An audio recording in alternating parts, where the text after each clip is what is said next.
Hope everybody's all right. It's Moitzei Shabbos Kodesh Parshas Kisisa Kumlen Ablat Gemara. We are in Bava Metzia Daf Gimel. So we learned a case where two people came in. Both of them were holding on to a talus. Each one claims the entire talus as their own. And so we ruled that Yachleiku, they have to divide it with a shvua. They divide it with a shvua. And we concluded so far, what's the purpose of this vow? So Rabbi Yochanan said it's merely a takana of the Chachamim. We don't want we don't want people going around and grabbing other people's talesim, thinking that, listen, the guy found it anyway. What's the big deal? Let's divide. It's going to be so greedy. So it's more as a deterrent. That's what we learned so far. Now the Gemara is going to bring this possibility that shvuah is actually a shvuah from the Torah from a whole different perspective, as we'll soon see. But first, we're trying to work out who the author of our Mishnah is. So we go through it. We went through a number of cases, and we thought that the lone opinion in each case could not be the author of our Mishnah, and we worked out somehow that it is. But we will continue now. So we are up to the Gemara about the Daf Gimel Amud Aleph, about 8 lines on the top of the page. Lema, the last word of the line is Lema. Lema, let us say, Masdis in our Mishnah is the Leiker Rabbi Yosi. It does not follow Rabbi Yosi. What's the story of Rabbi Yosi? So we already learned. Rabbi Yosi says that what happened was that two people gave, let's say, Reuben and Shimon gave Levi money to mine for them. One of them gave Levi $100, and one of them gave Levi $200.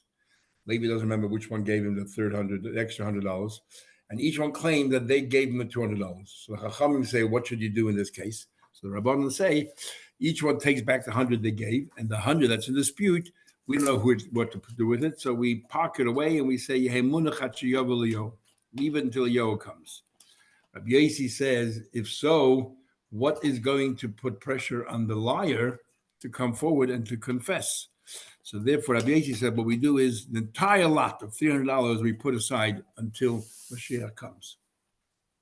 So the our Mishnah that says we divide it with the shvuah does not agree with Rabbi Yosi. That's what we're saying. Lema, let us say, Masnisin like Rabbi Yosi. Our Mishnah is not conform with Rabbi Yosi. Rabbi Yosi, he says he came out and said, if you're going to divide it in half, if you're going to give it back the money, what did Ramay do? You take the entire amount and you put it away. So according to Rabbi Yosi in our Mishnah, the talus, you take the entire talus, you put it aside, set it aside until Mashiach comes. Until Yoah comes. So the Gemara says back, if our Mishnah does not follow Rabbi Yosi, then it must be that our Mishnah follows the Rabbanan. But it doesn't, because the Rabbanan say the money that definitely belongs to the different people you give it back to, but the outstanding $100, the money that's in dispute, you set aside. In our case in the Mishnah, the entire talus is in dispute. So even the rabbis would agree that we should set it aside. Yet our Mishnah says you divide it equally and you with a shvuah. So therefore, the Gemara says it must be that our Mishnah is totally unrelated to their case. Elamai Rabban, you want to say it's Rabban? Let me ask you. Kivan Rabban says you set anything that's in dispute, you put aside. Hanami Kishar Dami. Then the entire talus is in dispute. So we should put the talus away. This fake is a suffix. Gemara says, what are you talking about? Hi, Mike. How can you compare the Rabbanan's case there to our case here? The Rabbanan makes perfect sense that in the dispute over there, the $100 we put aside. And you know why? Because definitely it belongs only to one person. One of them is a liar. So we don't know who to give it to. So whatever we say will be wrong.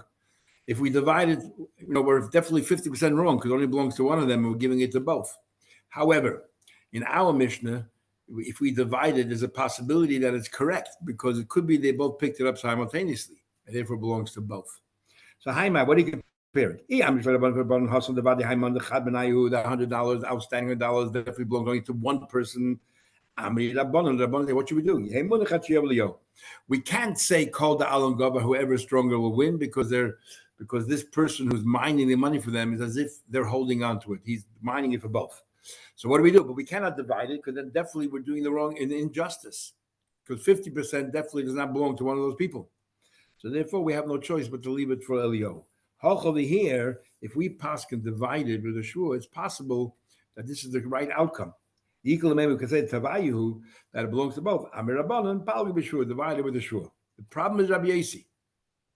Rabbi Yasi says over there, the entire 300 we set aside, even though definitely 100 belongs to Reuven and 100 belongs to Shimon. Yet Rabbi Yasi says, I don't care if it definitely belongs to them. We got to set it aside.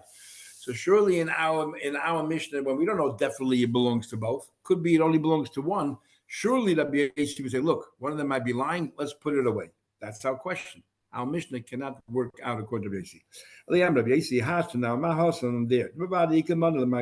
Definitely, there's $100 to one person, 100 to another person. Rabbi Yasi, what Rabbi Yasi say? Set it aside. Over here, the equal amendment. It's possible it's possible we're doing an injustice there. It could be the towel belongs to one person. Surely, like Kolshkin, that surely we should put it aside. So Gemara will say that our Mishnah can follow Rabbi Yasi, and Rabbi Yasi's case is different than our Mishnah.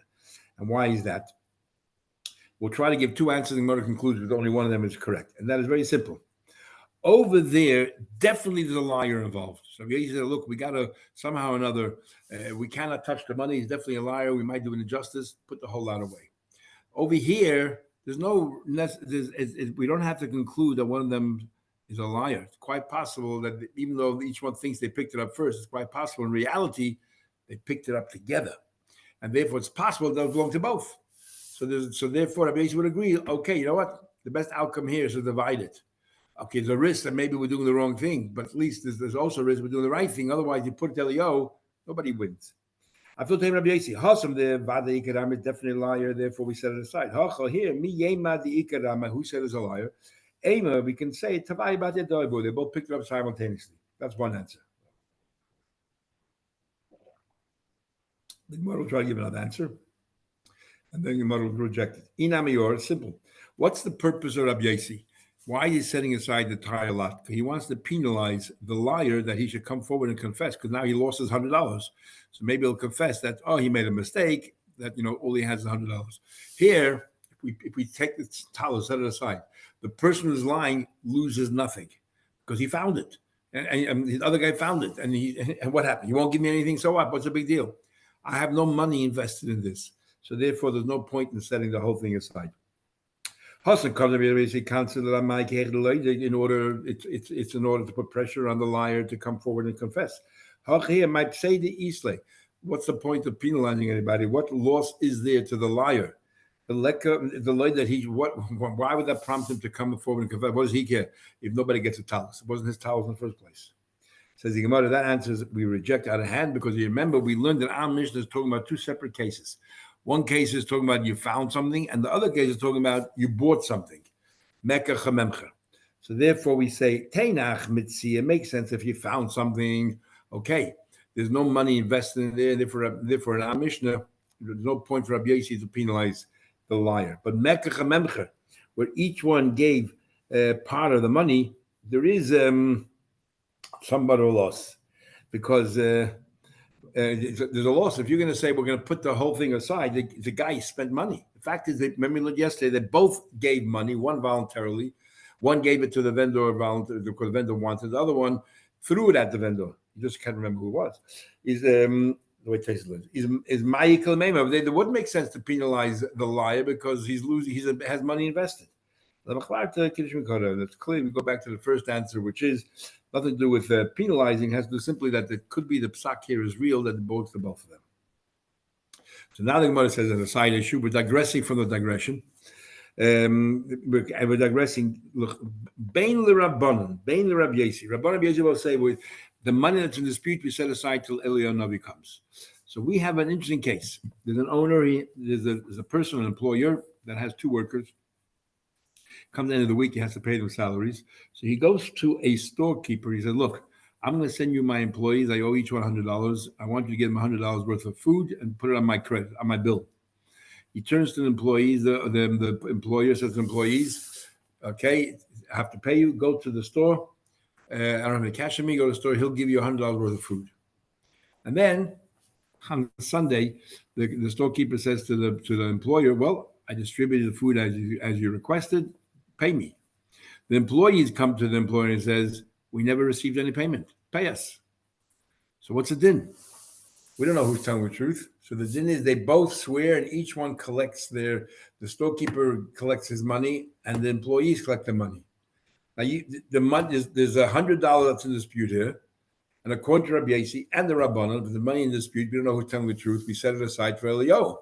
So how come we don't do the same thing? Why is it that they both collect and the employer now loses out? He pays double. Says the Gemara.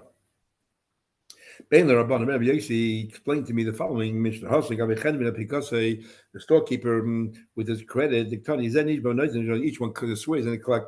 Maishna, why is it the law? We don't say nafkil. We don't say let the balabais pay. Why do we say take the money from the balabais, the $100 he owes, and put it aside till Mashiach comes? Because its money's in dispute. The bevada economic, definitely one of them is lying. Amri, we answer, what are you talking about? They explain to you the difference between Rabbi Yossi Rabbanan's case and the case of the storekeeper. And that is as follows. Here, each one there's no relationship between the storekeeper and the employees. They're both related to the same employer. So the storekeeper turns to the employer and he says, you asked me to distribute food. I did. You owe me the money. These employees want to swear. I don't know who they are. I don't trust them. I know they're lying. Why should I have to trust? I never trusted them before. I don't trust their vow. I don't care standing in a bezin. I don't believe them. I know it's not true. The employees say to the employer, we have nothing to do with the storekeeper. You decided to send us a storekeeper. He never gave us the food. And therefore, our business is with you. You owe us the money. Which is very different than the case of the two people who gave money to a person to mind, where they all have the connection to that one person who gave to mind, and they're disputing who happened to $100. So it's like this. My time, you asked me to distribute food. I did. What connection do I have with an employee? I have nothing to do with him. Even though he's prepared to swear, I don't trust him. I never trusted him before. You believe him. And how do I know that? You did not instruct me, Besadi, I should give it in front of witnesses or I should get some document signed, which means you trusted them. Well, it's your problem. It's your problem. I cannot just shlich, even though shlich is supposed to do the best for the mishalech, the sender, but since you clearly did not ask for there were no requirements whatsoever, that means you implicitly trusted them. I carried out the instructions. Pay me. Habli, pay me. The Sachinami, an employee also, I worked for you for a week, you owe me money. I have nothing to do with the storekeeper. I didn't work for him. I don't even know who he is. Even though he's prepared to swear that he gave it to me, I know he didn't give me. I don't trust him. They're both entitled to collect mebalabayis. Okay, now we're going to learn a story of Reb Chia, and the Reb Chia basically is as follows. We learned already in Bava Kama and Kuzayin, and we learned in Exodus the concept of Maida b'miktzas. So if let's say, if Ruvain asks Shimon for $100, it says, Shimon, you owe me $100, and Shimon denies it totally, that's called a kafir hakel. The law is that Shimon is exempt. Reuven wants money, he has to prove. The onus of proof, the burden of proof is on Reuven. Shimon, however, if Shimon says, yes, I owe you $50, not $100, but $50, known as a maidim and mix, a partial admission. And the other din is you got to pay the $50 you admit, plus that triggers a shavua on the balance. You have to swear that you don't own the balance. You only owe this $50.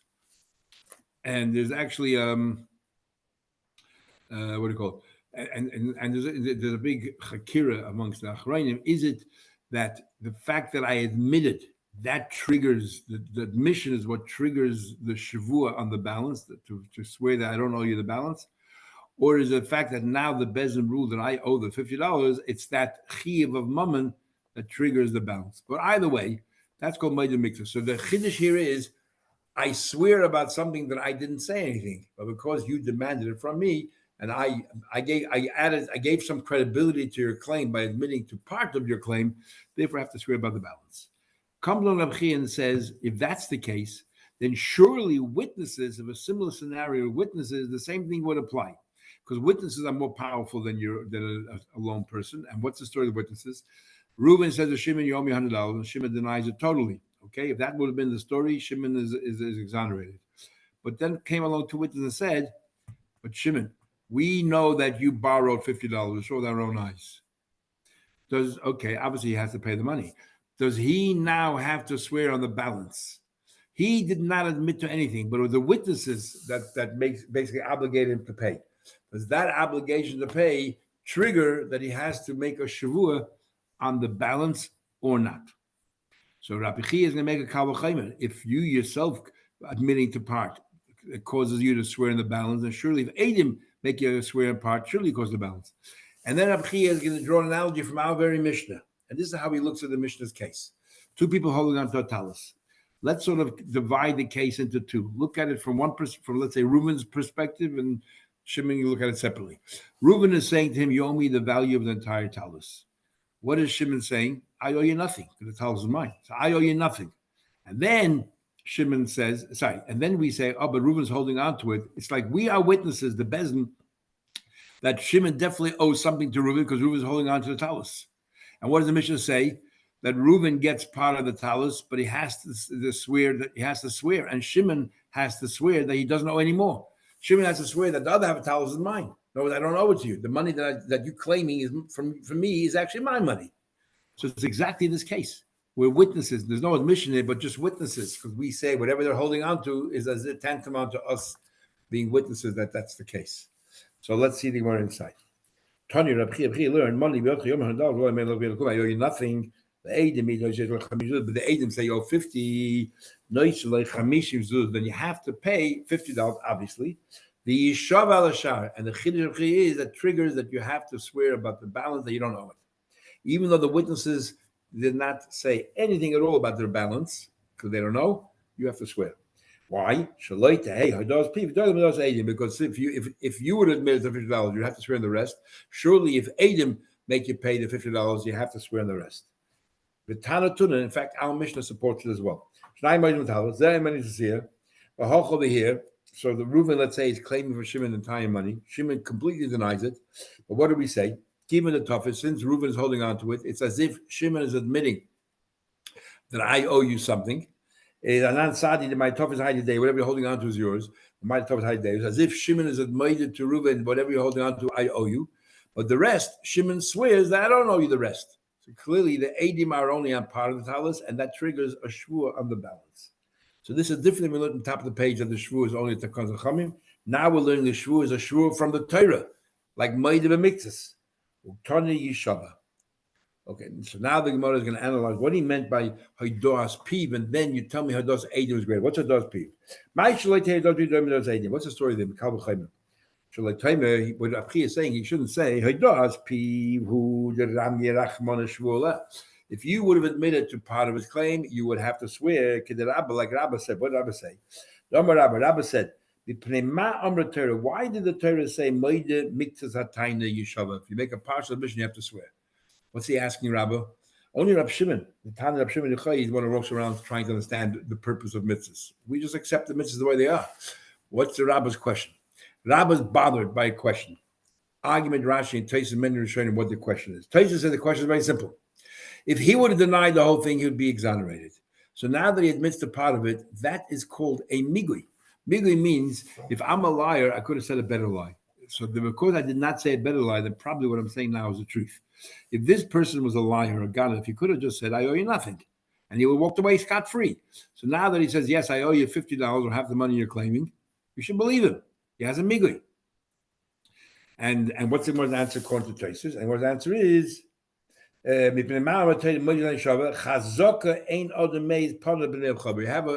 this axiom. We assume people wouldn't have the chutzpah to look at their benefactor's face or someone who knows that they're lying and say it never happened. And therefore, there's no miga anymore. It's a miga de haza. What I said was I owe you $50. You're saying I have a miga. If I'm a liar, I could have denied the whole thing. I don't have the chutzpah to lie about the whole thing. Doesn't make me a better person. Doesn't mean I'm saying the truth. I just don't have the chutzpah to lie any worse. That is Taisus, because Taisus holds that a migui can exonerate you from a shvua. Rashi says no such thing. A migui cannot exonerate you from a shvua, and many Rishonim agree with Rashi. So what's the Gemara's question here? The Gemara's question is something totally different. Nothing to do with migui. But we did learn in Gemara Gittin that if I find an object and I return it to the owner, and the owner said, hey, my wallet had $500 when I lost it, and you're only giving back $300. Swear that you didn't steal the other $200. So even though perhaps Maida Mitzvah had to swear, the Chachamim intervened and said, no, he doesn't have to swear. You know why? If we're going to give trouble to people who are trying to do the right thing, then people walk around saying, Mali Litzar Hazais, why should I get involved? Why should I get back? He'll make a claim against me. What do I need it for? What do I need the headache for? So Chachamim said, if you do a virtuous thing, we're not going to allow the person there, the owner, to charge you with anything. So therefore, Rashi says, the Gemara's question is very simple. If he would have said, I owe you nothing, you have no recourse. You have no recourse.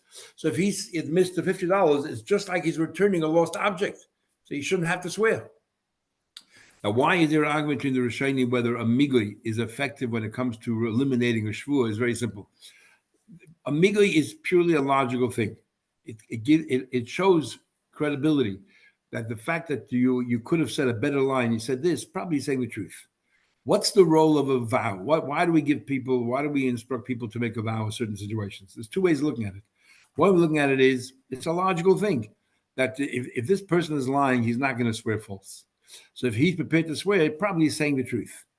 But another way of looking at it is, it's not logical at all. That's a total law. There's no logic to it. It's a gzeres hakasa.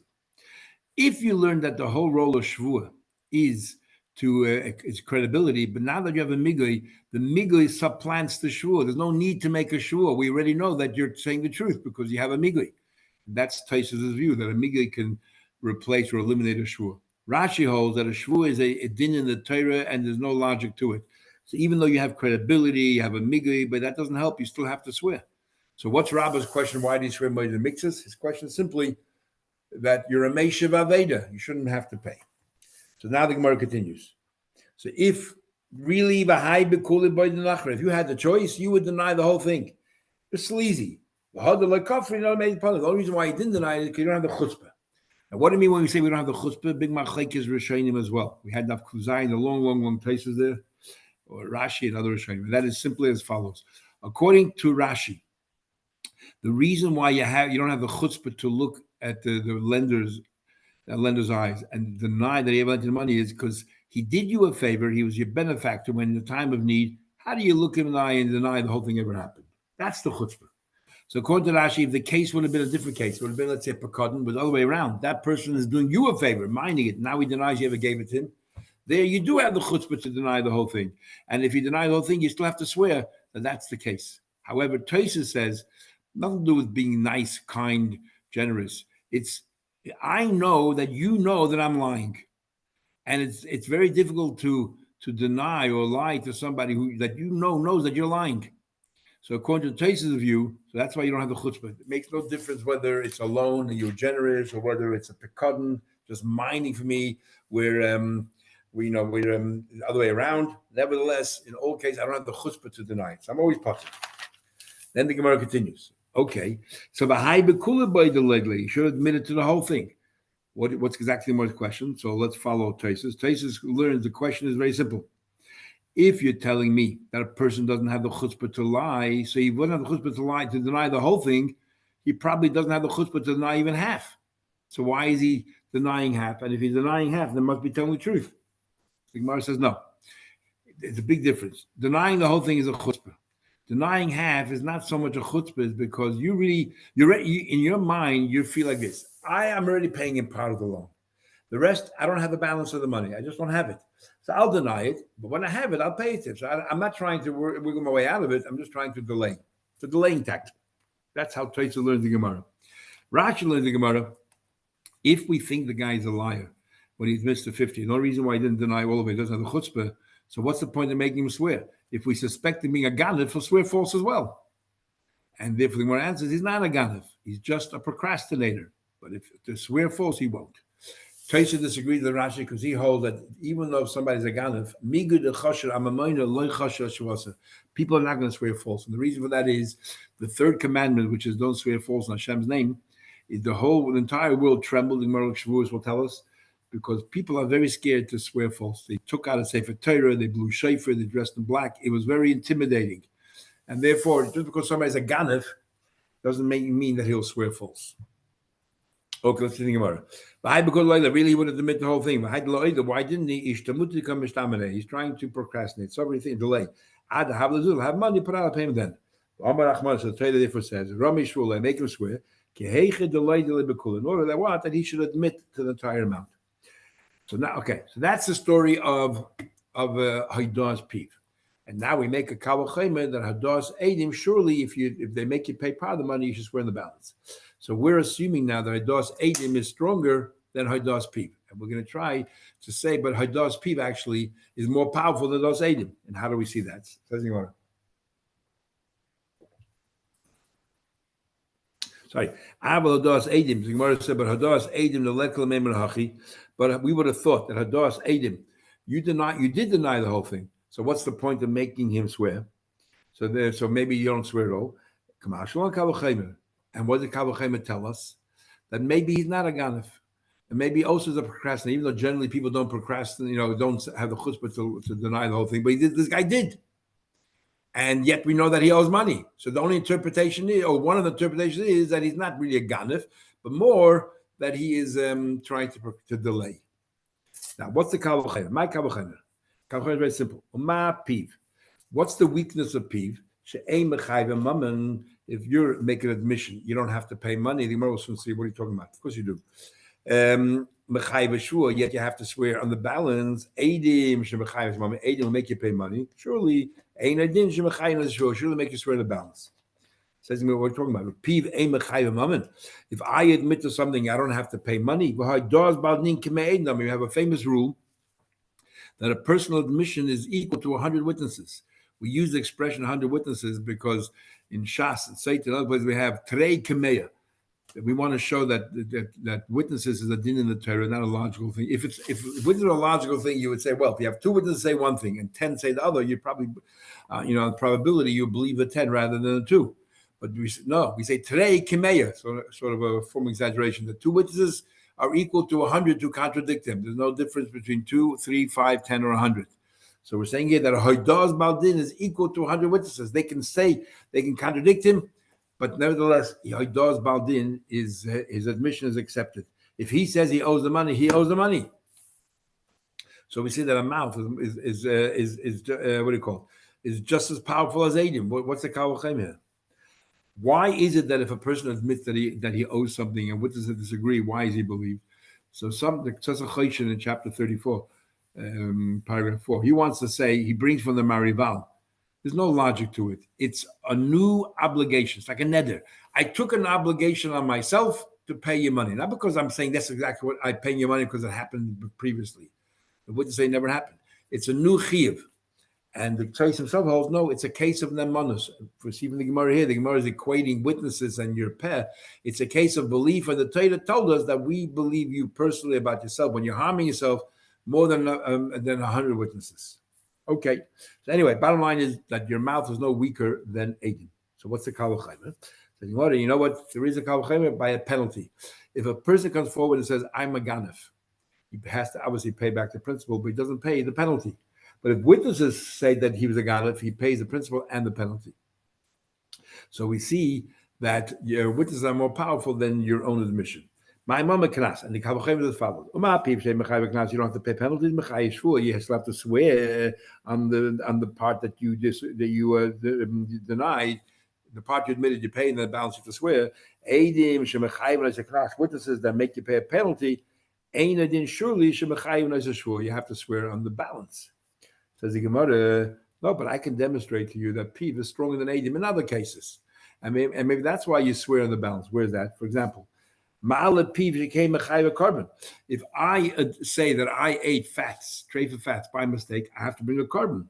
When it comes to witnesses, when it comes to witnesses, if witnesses say you ate treif of fats by mistake and I contradict them, I don't have to bring a carbon chatas. Says Holocaust. That doesn't. So your mouth is stronger than witnesses. That doesn't bother me. You know why?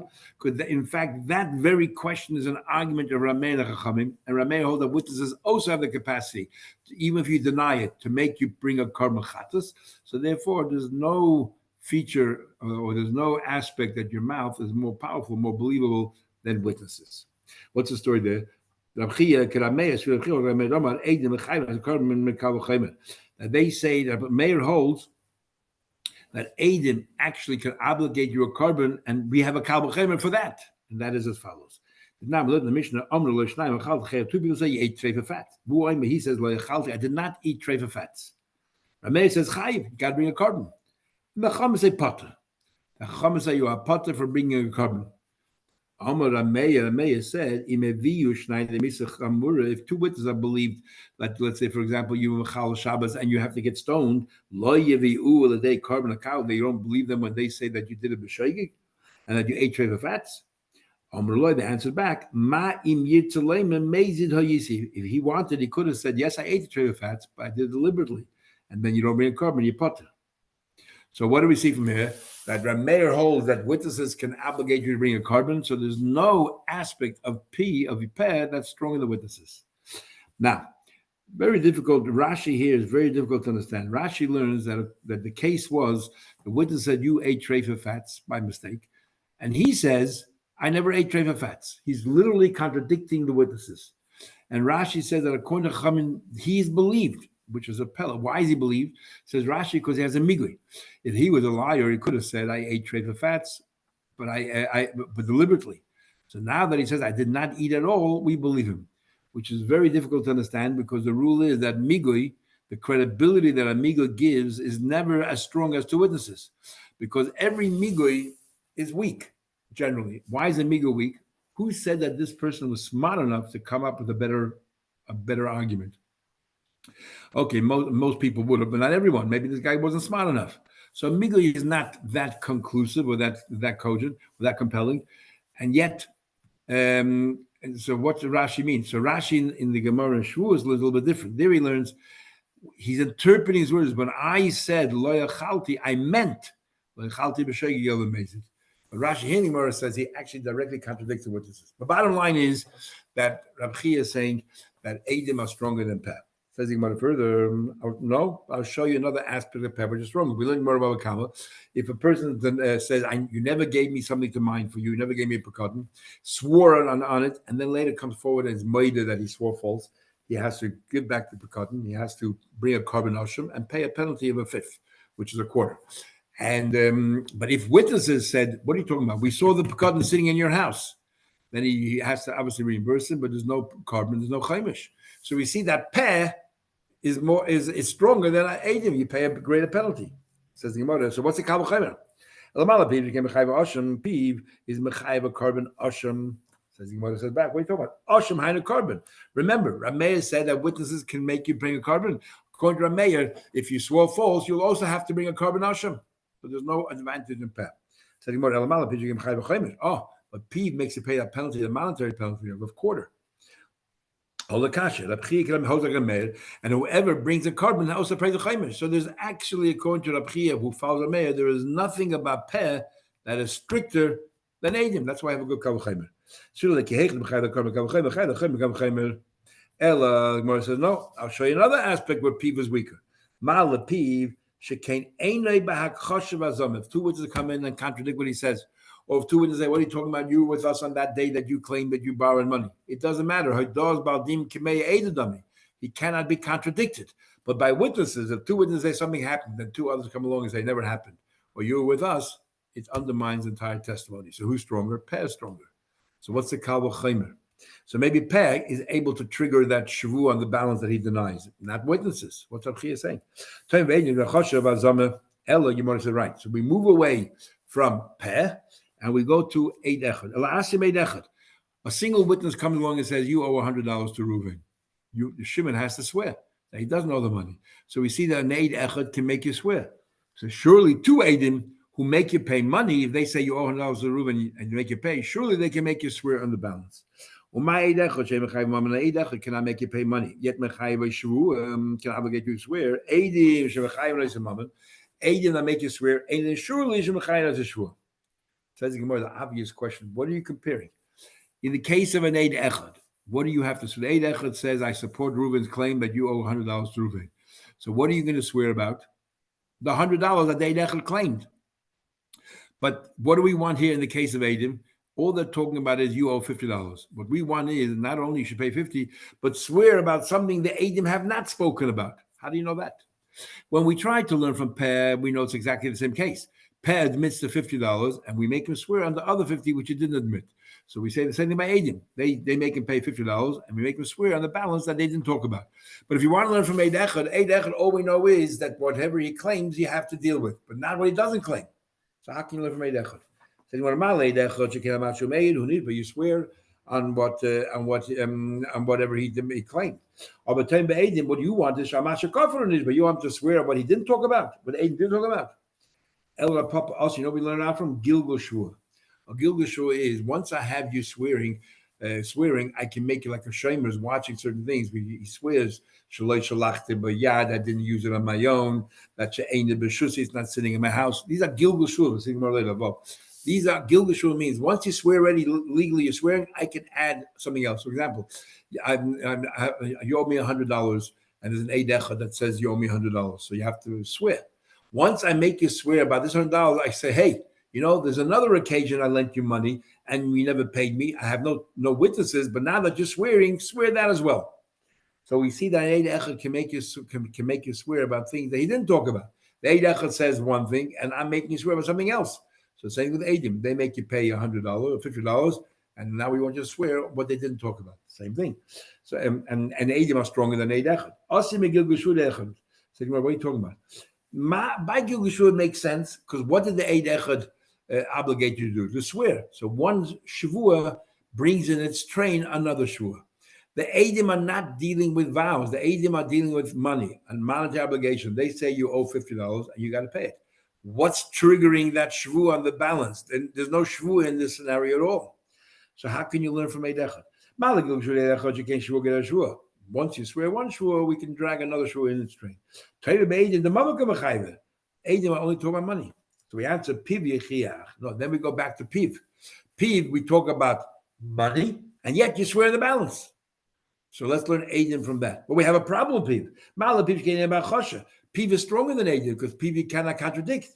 Eid Echad could be contradicted, and yet he makes you swear. Oh, but Eid Echad has a weakness. You're only swearing on what he spoke about, not what he didn't speak about. He goes, but we go back to Piv.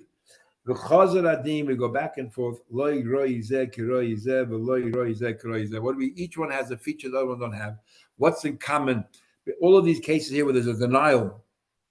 And there's a shvua, whenever there's a claim and sort of a denial, then this is what all these cases are. And in each case, you have to swear. So it's the same with Eidim. Eidim, where there is a claim and there was a denial, therefore you have to swear. And you have to swear. So we'll stop over here and we'll continue tomorrow, Mitzvah Hashem. Ja, goed.